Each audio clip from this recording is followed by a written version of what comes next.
ನೀವು ಇಂಡಸ್ಟ್ರಿಗೆ ಬರೋಕ್ಕೆ ಒಂದು ದೊಡ್ಡ ಇನ್ಸ್ಪಿರೇಷನ್ ಅಂದರೆ ಕ್ಯಾಶುವಲ್ ಯಾರಾಗಿದ್ದರು? ಸೊ ಅದನ್ನು ಈಗ ನಿಮ್ಮ ಲೈಫಲ್ಲಿ ಎಷ್ಟು ಸ್ಪೆಷಲ್ ಆಗಿದ್ದಾರೆ ಆ ವ್ಯಕ್ತಿ ಅನ್ನುವಂಥದ್ದು ಸರ್.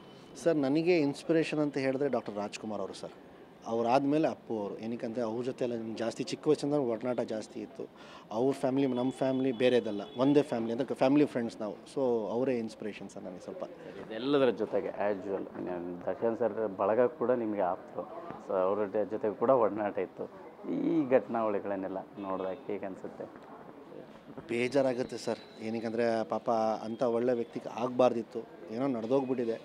ಈಗ ನ್ಯಾಯಾಲಯದಲ್ಲಿ ಇರೋದ್ರಿಂದ ನಾವೇನು ಜಾಸ್ತಿ ಮಾತಾಡೋಕ್ಕಾಗಲ್ಲ. ಬಟ್ ನನಗೆ ದೇವ್ರ ಮೇಲೆ ಎಲ್ಲೋ ಒಂದು ಕಡೆ ಭರವಸೆ ಇದೆ. ಇಲ್ಲ ಅವ್ರು ಮಾಡೋದು ಒಳ್ಳೆ ಕೆಲಸದಿಂದ ಆಗ್ಬೋದು. ದೇವ್ರ ಹತ್ರ ನಾವು ಪ್ರಾರ್ಥನೆ ಮಾಡೋಣ, ಆದಷ್ಟು ಬೇಗ ಒಂದು ಕ್ಲೀನ್ ಶೀಟ್ ತೊಗೊಂಡು ಹೊರಗಡೆ ಬರಲಿ ಅಂತ. ನಿಮ್ಮ ತಂದೆಯವರಿಗೆ ತುಂಬ ಆಪ್ತರು. ಯಾವ ಥರ ಡಿಸ್ಕಷನ್ ಮಾಡಿದ್ದು ಮಾತಾಡಿದ್ದು ಇದೆಯಾ ಅಪ್ಪಾಜಿ ಜೊತೆಗೆ ಈ ವಿಚಾರಗಳನ್ನೆಲ್ಲ? ಇಲ್ಲ ಅಂದ್ಕೊಳ್ತೀನಿ ಸರ್.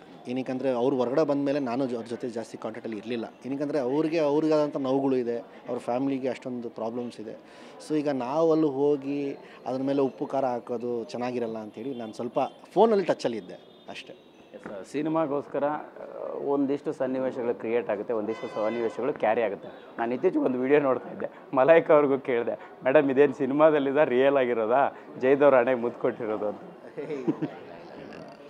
ಜಸ್ಟ್ ಅದು ಸಿನಿಮಾ ಸ್ಟ್ರಾಟಜಿ ಅಷ್ಟೇ. ಸಿನಿಮಾ ಹಾಡು ನಾವು ರೀಲ್ಸ್ ಮಾಡಿದಾಗ ಅದು ಅದಷ್ಟೇ, ಹಿಂಗೇನಿಲ್ಲ. ಫೈನಲಿ ಕೆಲವೇ ದಿನಗಳಲ್ಲಿ ಅಭಿಮಾನಿಗಳು ಮುಂದೆ ಬರ್ತಾ ಇದ್ದೀರಿ. ಎಷ್ಟು ಸ್ಪೆಷಲ್ ಆಗಿರುತ್ತೆ, ಹೇಗೆಲ್ಲ ನಿಮಗೆ ಭರವಸೆ ಇದೆ ಈ ಸಿನಿಮಾ ನಿಮ್ಮ ಕೈ ಹಿಡಿಯುತ್ತೆ ಅನ್ನೋದು? ಸರ್ ನಾನು ಈ ಸಿನಿಮಾ ಆಯ್ಕೆ ಮಾಡ್ಕೊಂಡಾಗಲೇ ನಾನು ನಮ್ಮ ಪ್ರೊಡ್ಯೂಸರ್ ನಿರ್ಮಾಪಕ ಲೋಕಣ್ಣನಿಗೆ ಆಗ್ಬೋದು, ನಮ್ಮ ಡೈರೆಕ್ಟ್ರಿಗೆ ಆಗ್ಬೋದು, ನಾನು ಕ್ಲಿಯರ್ ಕಟ್ಟಾಗಿ ಹೇಳ್ಬಿಟ್ಟಿದೆ, ಈ ಸಿನಿಮಾ ನಾನು ಪ್ರಚಾರ ಮಾಡ್ತೀನಿ, ಆದರೆ ಸಿನಿಮಾ ಬಗ್ಗೆ ಜಾಸ್ತಿ ಹೊಗಳಲ್ಲ, ಜಾಸ್ತಿ ಏನೂ ಹೇಳಲ್ಲ.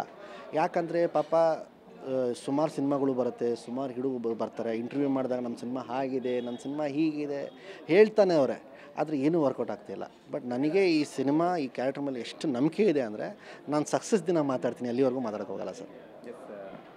ಇದೆಲ್ಲದರ ಜೊತೆಗೆ ನಿರ್ದೇಶಕರು ಅಂದರೆ ತುಂಬ ಸ್ಪೆಷಲಾಗಿ ಕಥೆನ ನಿಮಗೋಸ್ಕರ ರೆಡಿ ಮಾಡಿದ್ದು ಅನ್ನೋಂಥದ್ದು ಫೈನಲಿ ಏನು ಹೇಳ್ತೀರಿ?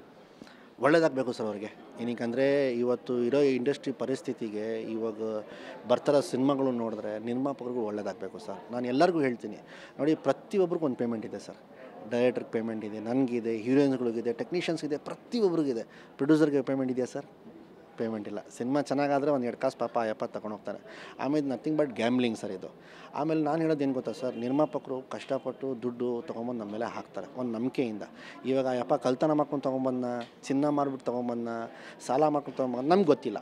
ಅದಕ್ಕೆ ನಾವು ಬೆಲೆ ಕೊಡಬೇಕು, ತಲೆ ಬಗ್ಗೆ ನಾವು ಕೆಲಸ ಮಾಡಬೇಕು, ಅವ್ರಿಗೆ ಒಳ್ಳೇದಾಗಬೇಕು ಅಂತೇಳಿ. ಏನಕ್ಕಂದರೆ ನಾನು ನನ್ನ ನಿರ್ಮಾಪಕರ ಪ್ರಕಾರ ನಾನು ನಿಂತ್ಕೊಳ್ಳಿಲ್ಲ ಅಂದರೆ ನನಗೆ ಇನ್ನೊಬ್ಬ ಪ್ರೊಡ್ಯೂಸರ್ ಬರೋಲ್ಲ ಸರ್ ನನಗೆ. ಫೈನಲಿ ಸಾಕಷ್ಟು ರಾಜಕಾರಣಿಗಳ ಮಕ್ಕಳು ಇಂಡಸ್ಟ್ರಿಗೆ ಎಂಟ್ರಿ ಕೊಟ್ಟರು, ಸೊ ಸ್ಟಾರ್ಗಳ ಫ್ಯಾಮಿಲಿಯವ್ರು ಎಂಟ್ರಿ ಕೊಟ್ಟರು. ಸೊ ನಿಮ್ಮ ಲೈಫಲ್ಲಿ ಯಾರು ತುಂಬ ಆಪ್ತರಾಗಿದ್ದಾರೆ, ಯಾರ ಜೊತೆ ಸ್ನೇಹ ತುಂಬ ಸಲಿಗೆಯಿಂದ ಇದೆ, ಮತ್ತು ಬಂದಿರುವಂಥವ್ರ ಜರ್ನಿ ನೋಡಿದಾಗ ನಿಮ್ಗೆ ಏನು ಅನಿಸುತ್ತೆ ಅನ್ನೋಂಥದ್ದು? ಎಲ್ರಿಗೂ ಒಳ್ಳೇದಾಗಲಿ ಸರ್. ಪಾಪ ಏನೇನೋ ಅವ್ರವರು ಕನಸುಗಳು ಇಟ್ಕೊಂಡು ಬಂದಿರ್ತಾರೆ, ನಾನೇನೋ ಒಂದು ಆಗಬೇಕು ಅಂತ ಹೇಳಿ. ನಾನು ಯಾವನೂ ಅಲ್ಲ, ಬಟ್ ನನ್ನ ಎಲ್ಲರ ಜೊತೆ ಒಡನಾಟ ಇದೆ, ಎಲ್ಲರೂ ನನ್ನ ಜೊತೆ ಫ್ರೆಂಡ್ಸೇ. ಬಟ್ ನಾನು ಕಮ್ಮಿ, ಸ್ವಲ್ಪ ಎಲ್ಲರ ಹತ್ರ ನಾನು ಸ್ವಲ್ಪ ದೂರ ಇದ್ದೀನಿ. ಅಭಿ ಒಂದು ಸ್ವಲ್ಪ ನಮ್ಮ ಅಂಬರೀಷನ್ ಮಗ ಸ್ವಲ್ಪ ಜೊತೆ ಒಡನಾಟ ಜಾಸ್ತಿ, ಫ್ರೆಂಡ್ಶಿಪ್ ಬಾಂಧವ್ಯ ಜಾಸ್ತಿ, ಅದು ಬಿಟ್ಟರೆ ಇನ್ಯಾರಿಲ್ಲ ಸರ್. ಫೈನಲಿ ಅಯ್ಯೋ ಶಿವನೇ ಹಾಡು ರಿಲೀಸ್ ಆಗಿದೆ, ತಮ್ಮೆಲ್ರಿಗೂ ಇಷ್ಟ ಆಗಿದೆ ಅಂತ ಅಂದ್ಕೊಳ್ತೀನಿ. ಯಾರ್ಯಾರು ನೋಡಿಲ್ಲ ದಯವಿಟ್ಟು ಯೂಟ್ಯೂಬ್ಗೆ ಹೋಗಿ ನಮ್ಮ ಆನಂದ್ ಆಡಿಯೋ ಯೂಟ್ಯೂಬ್ ಚಾನಲ್ಗೆ ನೋಡಿ ಹರಿಸಿ ಆಶೀರ್ವಾದ ಅಂತ ಕೇಳ್ಕೊಳ್ತೀನಿ. Thank you sir. Thank you. Yes, ಇದಿಷ್ಟು ಕಲ್ಟ್ ಸಿನಿಮಾದ ನಾಯಕ ಜಯೀದ್ ಅವರ ಮಾತಾಗಿರ್ತಕ್ಕಂಥದ್ದು. ಕ್ಯಾಮ್ರಾ ಪರ್ಸನ್ ರಾಜು ಜೊತೆ ಮಾಲ್ತೇಶ್ ಜಗ್ಗಿನ್, TV9 ಬೆಂಗಳೂರು.